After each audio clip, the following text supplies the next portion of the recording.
Bienvenidos hermanos a este su espacio, El Granito de Mostaza. Agradecemos que se haya detenido para escuchar una de las reflexiones de San Óscar Arnulfo Romero en la homilía del 23 de abril de 1978, en la que nos hablaba de la iglesia como pueblo de Dios. Escuchemos y reflexionemos ese bonito mensaje y compartámoslo con los amigos, familiares y vecinos para que escuchen la santa palabra de Dios y la respectiva homilía de San Óscar Romero el 23 de abril de 1978. Paz y bien, Dios los bendiga. La otra bella figura de la iglesia es pueblo de Dios. En la lectura segunda, la carta de San Pedro, encontramos el eco del Viejo Testamento hablando de Israel, que se han hecho cualidades del pueblo cristiano. Hermanos, yo quisiera que se grabaran profundamente en su vida estas 4 frases que son como los 4 insignes honores del verdadero cristiano. San Pablo nos dice hoy a los bautizados que por el bautismo somos, primero, raza elegida; segundo, sacerdocio real; tercero, nación consagrada; y cuarto, pueblo adquirido para narrar las maravillas del Señor. Este es nuestro deber. Esta es la misión de la iglesia como pueblo de Dios, raza elegida. Es hermoso si ustedes leen la carta primera de San Pedro, que hoy se ha leído solo en un trocito. Allá al principio la dedica a los cristianos que están en la dispersión.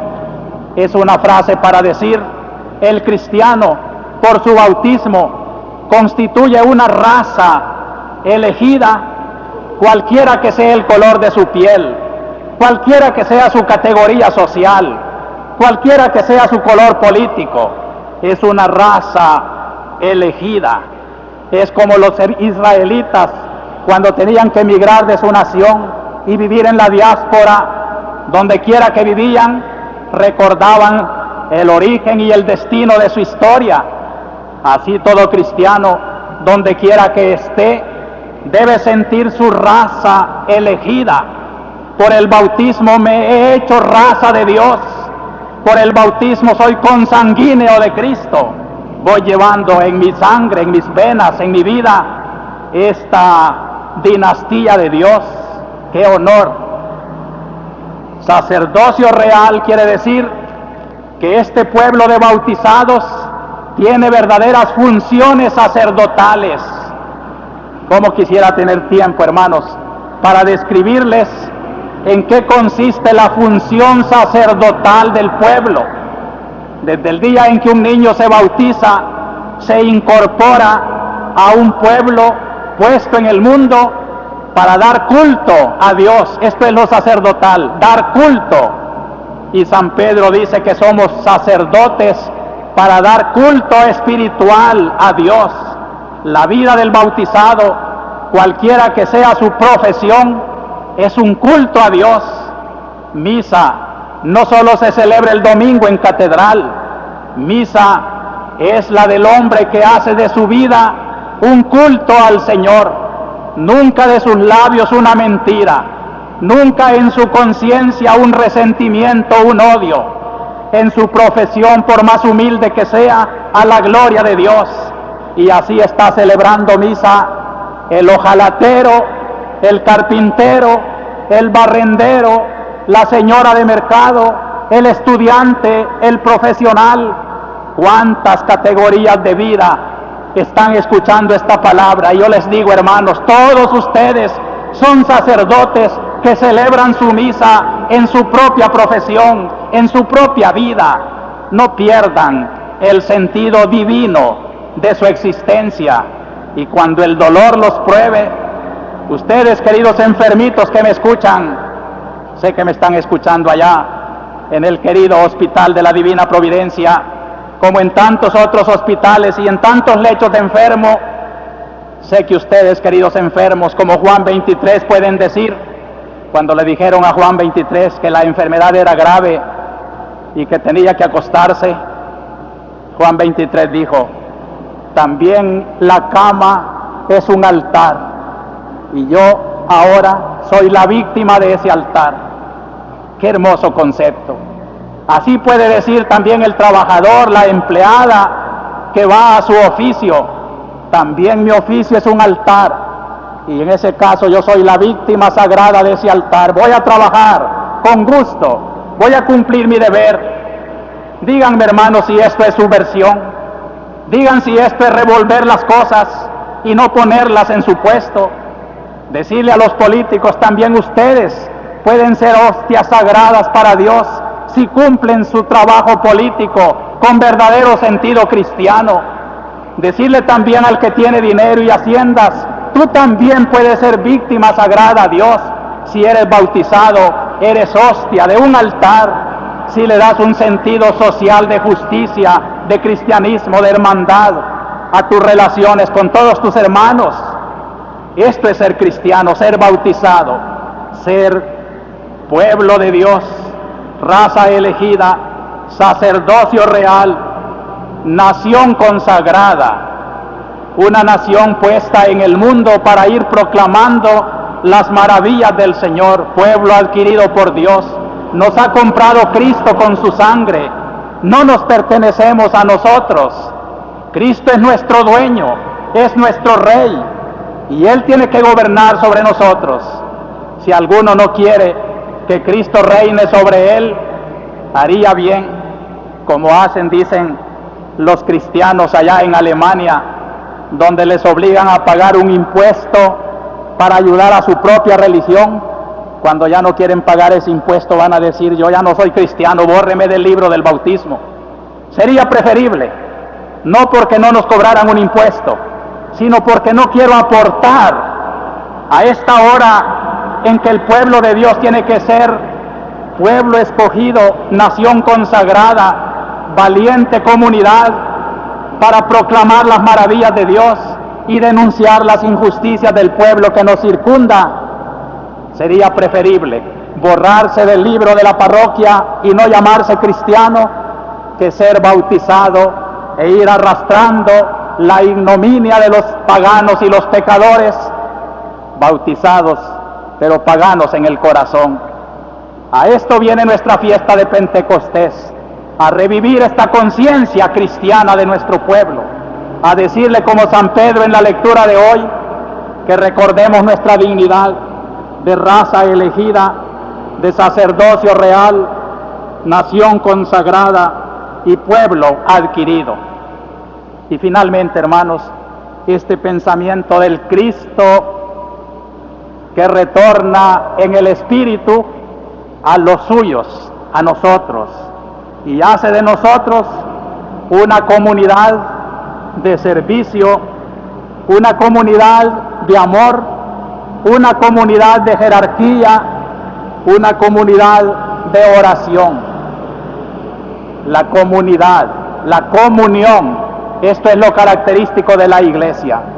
Por eso el Concilio Vaticano II nos invita a educarnos saliendo de una educación individualista, mi alma y Dios, y entrar en cambio en una espiritualidad de pueblo. Somos un pueblo, una comunidad, una comunión. En griego lo decían los primeros cristianos: somos una koinonía. Bonita palabra que hoy se ha puesto de moda otra vez, cuando en las comunidades de base, en las comunidades parroquiales se va descifrando qué significaba para aquellos antiguos la koinonía, comunidad, una vida de familia. Y en esa vida de familia hay sus características. ¿Por qué nació el orden de los diáconos? Nos lo ha contado hoy el libro de los Hechos. Había contiendas, ya comenzaban las divisiones en la iglesia entre hebreos y griegos. Decían los unos a los otros: no nos cuidan bien a nuestras viudas, se descuidan de nuestra gente. Siempre comienza por algo egoísta o materialista la división en la iglesia. Es el primer rasgo, la primera noticia de la historia de la iglesia, en que aparece una división entre los que forman la iglesia. No nos extrañemos, hermanos. Iglesia de hombres, con mañas de hombre, tendrá que ver divisiones de hombre. No nos debe escandalizar. Más bien fijémonos cómo se superó aquella crisis. La jerarquía, Pedro y los apóstoles llaman a la comunidad, a la coinonía, y les dicen: ha crecido mucho la comunidad. Ya nosotros apóstoles no podemos atenderlos a todos. Nosotros no podemos descuidar nuestro deber principal, que es la oración y el servicio de la palabra. Escojan pues entre ustedes 7 hombres llenos del Espíritu Santo. Y escogieron 7, entre ellos el protomártir San Esteban, y les impusieron las manos. Miren, hermanos, qué bonito gesto de iglesia. La jerarquía propone el modo, la comunidad participa eligiendo, y los elegidos reciben el poder de la jerarquía otra vez. La iglesia es jerárquica, comunión de todos los que creen y siguen a Cristo, pero con una jerarquía. No lo olvidemos nunca, porque el día en que demos a esta comunidad solo un sentido carismático, un sentido de amor y de comunión, y nos olvidemos de la autoridad que es el Papa, los obispos, los sacerdotes, estamos destruyendo la vértebra de esta comunidad. Es diaconía, otra palabra que hay que aprender en nuestro tiempo, los que quieran estar al día con la ciencia de la iglesia. La diaconía es una palabra griega que significa también servicio, los diáconos, y toda la jerarquía es diaconía. Los obispos no mandamos con un sentido despótico, no debe ser así. El obispo es el más humilde servidor de la comunidad, porque Cristo lo dijo a los apóstoles, los primeros obispos: el que quiera ser más grande entre ustedes, hágase el más chiquito, sea el servidor de todos. Nuestro mandato es servicio, nuestra conducción, nuestra palabra es servicio. Fíjense bien en esto de San Pedro, la misión principal es oración y servir a la palabra. En este momento, hermanos, yo estoy sirviéndoles a ustedes. Mi predicación es un servicio a la palabra de Dios para transmitirla al pueblo. De allí mi empeño en preparar lo mejor que puedo con mis pobres alcances esta homilía, todas mis intervenciones, mis escritos, para transmitir la palabra, tratando de hacerla lo más nítida posible. Y por eso me duele. ¿Cómo no me va a doler que al servidor de la palabra, que al humilde criado de la comunidad de la arquidiócesis, los señores que reciben este servicio, en vez de agradecérselo, lo vituperen, le digan como los señores insolentes a sus pobres cocineras: eso no sirve? Hermanos, yo les agradezco a ustedes tantos bellos testimonios de solidaridad, que ya le repetí una vez que me dan ganas de orar como Cristo, sobre todo entre la gente humilde. Te doy gracias, Padre, porque este servicio a la palabra que yo trato de hacer, me lo comprenden los humildes, los sencillos de corazón, cuando en cambio se torna diatriba, se torna ofensa y suscita, desata calumnias para todos aquellos que se creen autosuficientes, soberbios, encastillados en su propio modo de pensar y no quieren que nadie les llegue con la doctrina auténtica del verdadero evangelio. Y es finalmente, hermanos, y con esto termino, un servicio, una comunidad que la resuelve todo el amor. Ágape, el amor. En esto conocerán que sois mis discípulos. Esta es la señal de esta comunidad, el amor. Y yo los invito a todos, para terminar esta reflexión, que tratemos de revisar nuestro propio corazón. Si hay amor, aún para aquellos que nos ofenden, eres cristiano, bendito sea Dios. Si estás guardando un rencor, una rencilla contra aquel que molesta tu situación, que tú mismo sabes que no es cristiana, eso mismo te está diciendo que no eres cristiano. Si tú pagas para escribir o para hablar por radio ofensas contra tu hermano, aunque sea el obispo, no eres cristiano. Tú que te ganas la vida, que por necesidad de tu estómago vendes tu pluma, tu lengua para hablar por radio, servil de intereses mezquinos, no eres cristiano, pero eres más comprensible. Te comprendo, tienes hambre y tienes que vender aunque sea tu fama. Cuídense, hermanos, no nos vendamos a nadie. Hemos sido comprados por Cristo y el amor suyo es el que debe de imperar entre nosotros. Celebremos nuestra Eucaristía. Qué honor también saber que ese bautismo que nos ha hecho raza de Dios nos invita a la Eucaristía cada domingo para alimentar nuestra vida divina que es lo más hermoso que Cristo nos ha traído, porque Cristo resucitado no se ha ido, ha retornado en el Espíritu, y su vida de resucitado, su vida inmortal, su vida que no muere ya, se quiere hacer nuestra vida.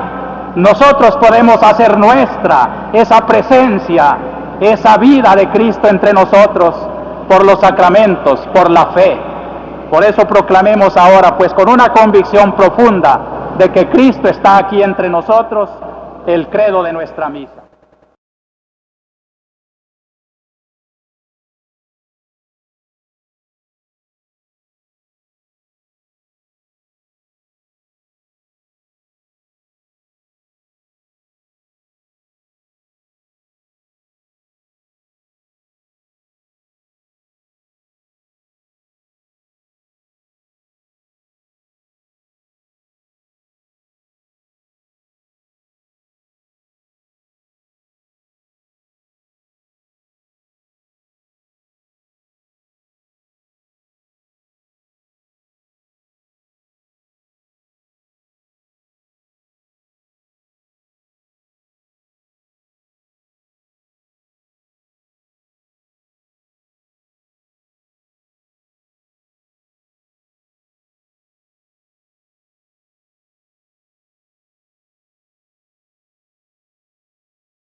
Palabra de Cristo, yo soy el buen pastor, yo soy la puerta. San Pedro en su primer sermón dice, Dios lo constituyó por la resurrección, Señor y Mesías. Qué expresiones más ricas. Quiere decir que Cristo, que mientras vivió encarnado en esta humanidad, como hombre de su tiempo, no se distinguía de los hombres que iban, por ejemplo, a la sinagoga, como ustedes han venido hoy a misa. Si Cristo viviera hoy, aquí estuviera entre los hombres y no lo distinguiéramos. ¿Dónde está Cristo? Era un hombre como todos los hombres.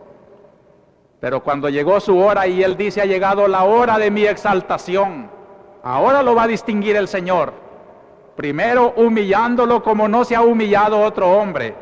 Y allí tenemos la segunda lectura, esa hermosa carta de San Pedro que más parece una página de Isaías.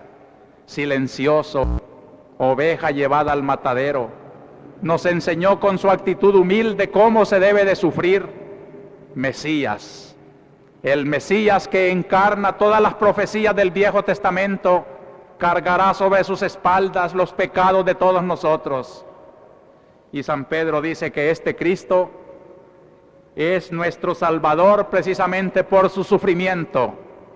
Mesías, el Mesías que esperaban muchos con un aire de triunfalismo, y que se desilusionaban cuando, como los discípulos de Emaús, iban para sus casas, porque ya hace 3 días que lo mataron y ya ven, acabaron con él. Nosotros esperábamos una liberación política. Por eso Cristo los comienza a reprender: oh insensatos y tardos de corazón. Que no era necesario que Cristo padeciera todo eso y así entrar en su reino. Esta es la condición de Cristo. Por eso, hermanos, les digo, la iglesia no se puede confundir con otros movimientos liberadores, ni con el bloque popular revolucionario, ni con partido comunista, ni con nada de esta tierra. Todo lo que en este sentido se diga es vil calumnia. La iglesia es este Cristo que dice: era necesario padecer. No hay liberación sin cruz. No hay liberadores auténticos sin esperanza de otra vida. Hay que trabajar por una tierra más justa, sí, pero no esperando aquí un paraíso.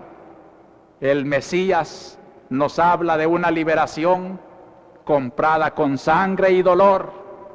Y cuánta esperanza da a los liberadores de hoy esta enseñanza de Cristo, del buen pastor que da su vida. Pero el otro aspecto, Mesías y Señor, Kyrios, emperador, rey, no con un triunfalismo ostentoso de vanidad, pero sí con la realeza divina que lo hace omnipotente, que lo hace presente en su iglesia, que lo hace constructor de la historia, que lo hace piedra fundamental de todos los movimientos humanos, que lo hace brújula que orienta la historia entera hacia su verdadero destino. Señor de la historia, Señor de los tiempos, Señor de la eternidad.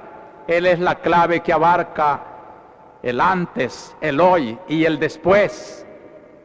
Cristo siempre, decía San Pablo, Cristo Señor, Cristo vive, Cristo ha resucitado y la muerte no lo dominará más, pero es un Cristo que se presenta como buen pastor. Qué cosa más hermosa pensar que este poderoso, este rey, este hombre que lleva las marcas de todo el sufrimiento, convertidas ahora en estrellas gloriosas, es nuestro gran liberador, es nuestro gran pastor. Yo les invito, hermanos, a que no nos vayamos de nuestra misa sin arrancar del corazón esas amarguras que muchas veces nos dejan los pesimismos, porque se ha perdido la esperanza. Yo les invito a que esta mañana despertemos en nuestros corazones la magnanimidad, la alegría de quien todo lo espera.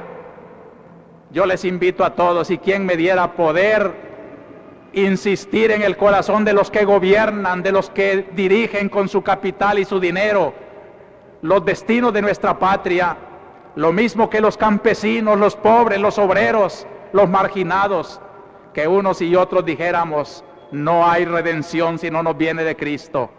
Y humildes unos y otros, cayéramos en vez de odiarnos, amándonos y esperando de Cristo, el buen pastor, que conduzca a este pueblo. Solo Él lo puede conducir. No hay otro conductor de nuestro pueblo. Si surgen otros prescindiendo de Cristo, Cristo mismo ya lanzó su condenación contra ellos. Nadie puede entrar a dirigir el pueblo sino por la puerta, que soy yo.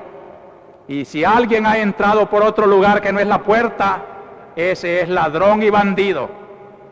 Y los que han entrado con ánimo no de pastores, sino de aprovechar la situación, vienen a robar, a matar, a maltratar. Hasta el pie de la letra se podía decir esto de muchas personas que no tienen nada de buen pastor y que no les interesa nada del bien común, que les interesa únicamente las ventajas, la situación, y quisieran mantener esa situación a fuerza bruta, que no es racional. He aquí entonces pues la figura del buen pastor, la que debe de inspirar al padre de familia, a la madre de familia, al obispo, al gobernante, al rico, al pobre, la inspiración del cristiano, el buen pastor, Cristo, Mesías y Señor. Qué hermosa meditación podíamos continuar haciendo pero lo que hemos dicho es suficiente para tener una idea del mensaje central de este domingo: Jesús, el buen pastor. Por eso, finalmente, el tercer pensamiento es este: somos hijos de estas circunstancias, vivimos, protagonizamos estas circunstancias de nuestra patria, pero gracias a Dios somos cristianos y creemos en un buen pastor. Entonces, ¿qué? Entonces tu responsabilidad personal.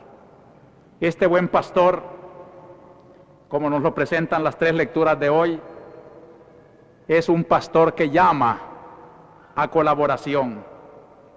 Miren la primera lectura, San Pedro dice que Dios por Cristo nos ha dado el perdón de los pecados y el don del Espíritu Santo. Y es porque esa promesa que Dios hizo en Cristo vale para ustedes y para todos sus hijos y para todos los que llame el Señor. Es hermoso en este día de las vocaciones pensar que la primera vocación es esa que tienen ustedes, de haber venido a misa porque son cristianos, de haberlos bautizado la ternura de una madre cristiana, cuando no nos dábamos cuenta. Una mujer bendita de nuestro pueblo, mi madre, me llevó al bautisterio y desde aquel día soy cristiano. Me llamó el Señor, me llamó por el corazón de mi madre. Así somos todos los que estamos aquí, bautizados. Hemos sido llamados a recibir esas promesas de perdón. Ese don del Espíritu Santo es para todos nosotros, el Espíritu Santo, el Espíritu de Cristo nuestro Salvador.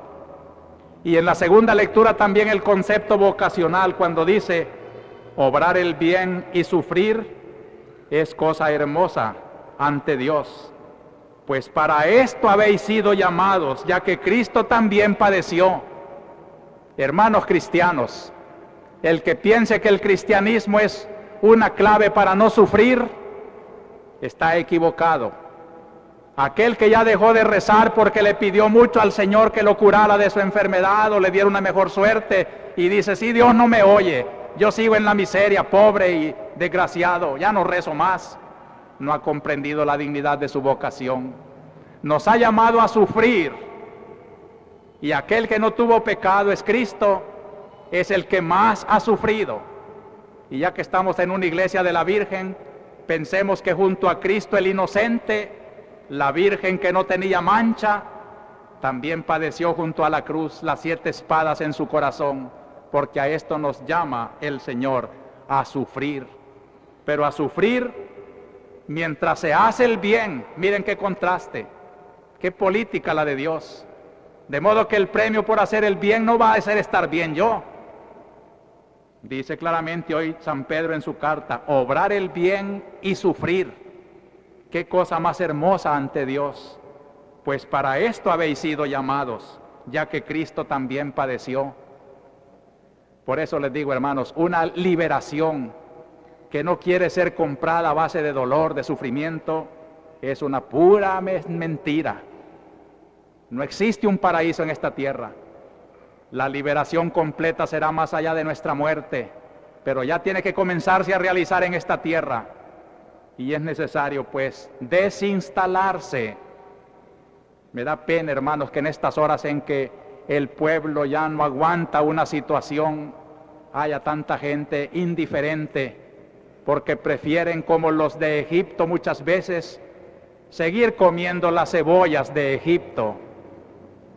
Y protestaban contra Moisés porque en el desierto sufrían el camino de su liberación. ¿Para qué nos ha sacado de Egipto? Aunque éramos esclavos, estábamos mejor, comíamos carne, teníamos nuestras ollas. Así es la situación de muchos, prefieren estar bien. ¿Hasta cuándo? Y no la liberación definitiva que supone un sufrimiento, un paso por un túnel oscuro como fue la pasión de Cristo. Y San Pedro nos anima, es una pasión breve. Breve es el sufrimiento, pero hay que aceptarlo con toda la alegría con que Cristo se abraza a su cruz y camina al Calvario y cae, y en vez de quedarse caído se levanta 3 veces hasta que lo claven en una cruz, porque sabe que solo entonces se consuma la redención, que todo está cumplido hasta el agotamiento. Yo les llamo, hermanos, a que como cristianos no le tengamos miedo al sufrimiento, sino que lo sintamos como una vocación genérica de todo cristiano. Y también en el Evangelio aparece el sentido de vocación. Yo soy la puerta, quien entra por mí se salvará. El que entra por la puerta es pastor de las ovejas. Aquí tenemos pues un llamamiento general. Todo el que quiera salvarse tiene que entrar por Cristo. Sin Cristo no hay salvación. Y nosotros que tenemos el honor de ser pastores, no seríamos pastores si no nos hubieran llamado por la puerta. El verdadero obispo, el verdadero párroco, el papa auténtico y único es aquel que ha entrado por la puerta, que es Cristo. El día en que yo no esté ya en comunión, Dios me libre, yo sería un cismático, ya sería un ladrón, un asesino, un bandido, como son los párrocos que usurpan iglesias, como es aquella iglesita también del dulce nombre de María, donde un grupo de orden se ha posesionado de ella, para que vean que no solo el bloque se posesiona, sino también los de orden han quitado muchas ermitas, para que no las ocupen los otros, como si la iglesia fuera un juego al capricho de los hombres. El que no entra por la puerta, que es Cristo, es un ladrón. Y solamente el que entra por Cristo y en su nombre predica y anuncia su palabra, ese es pastor. Este es el criterio, entrar por la puerta de Cristo, no entrar por las ventanas ni por las rendijas. Entonces, hermanos, aquí viene el sentido de la vocación y termino leyéndoles el hermoso pensamiento de Pablo VI para este día. Dice: cuando Jesús habla del pastor y del aprisco, se presenta a sí mismo, pastor bueno, y presenta a la comunidad de creyentes, esto es, su iglesia, como aprisco abierto para acoger a toda la humanidad. Ahora bien, para comprender el sentido y el valor de la vocación, se requiere precisamente fijar la mente y el corazón en estas dos realidades, Cristo y la iglesia. Aquí se encuentra la luz para acoger el apoyo, para perseverar en la vocación comprendida en toda su profundidad, libremente escogida, fuertemente amada. Mirad a Cristo, lo decimos en particular a vosotros, jóvenes, con paterno afecto y con gran confianza. Mirad a Jesús de Nazaret, Hijo del hombre e Hijo de Dios, sumo sacerdote del nuevo pueblo de Dios, pastor eterno de su iglesia, que ha ofrecido la vida por su rebaño, tomando la forma de siervo, hecho obediente hasta la muerte y muerte de cruz. Después explica el Papa un profundo sentido teológico de Cristo, que es el único sacerdote y pastor de todos los hombres, deriva su sacerdocio y su preocupación pastoral a todos los hombres que son llamados a ser sacerdotes y pastores.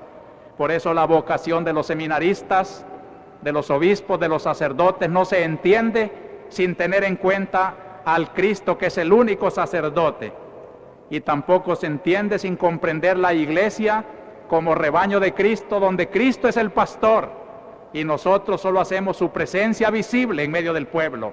Por eso, hermanos, ustedes que me oyen, y les agradezco tanto esa atención, es a Cristo a quien ustedes le dan esa atención. Por eso el Papa termina diciendo a los jóvenes que procuren conocer estas realidades, Cristo y la iglesia, porque si no, no comprenderán el sentido de su vida. Debemos decir también a vosotros, pastores de almas, religiosos, religiosas, misioneros, educadores, a vosotros teólogos, a vosotros padres de familia, a vosotros expertos de espiritualidad, de pedagogía, de psicología de las vocaciones, haced conocer estas realidades, enseñad estas verdades, hacedlas comprensibles, estimulantes, atrayentes, como sabía hacerlas Jesús, maestro y pastor. He aquí un domingo, hermanos, para que oremos mucho al buen pastor, que su presencia valiente y orientadora siga en el mundo en la voz de sus pastores y siga siendo acogida su vocación al cristianismo por hombres que fueron bautizados y que también han perdido tal vez ya mucho de la garra cristiana, que sepan que ser cristiano es ser llamado al sufrimiento, a la cruz, pero para salvar al mundo y no tenerle miedo a la hora del sufrimiento y abrazarse fuerte a esa cruz. Que los jóvenes y las jóvenes comprendan el alto designio de que Dios los llama para usar su rostro como presencia suya en el mundo, sus manos para manos de Cristo que regalen perdones y dádivas de amor, sus pies para caminar por todos los caminos de la historia, llevando la redención y la salvación. Necesita Cristo de nosotros, y en este domingo del Buen Pastor, domingo de las vocaciones, gracias a Dios que tenemos una iglesia donde abundan y van abundando más los jóvenes y las jóvenes ansiosos de seguir a nuestro Señor Jesucristo. Unido a Cristo, pues, el Buen Pastor, vamos a hacer nuestra la oración que el Papa hace, y la vamos a hacer hoy como oración de los fieles.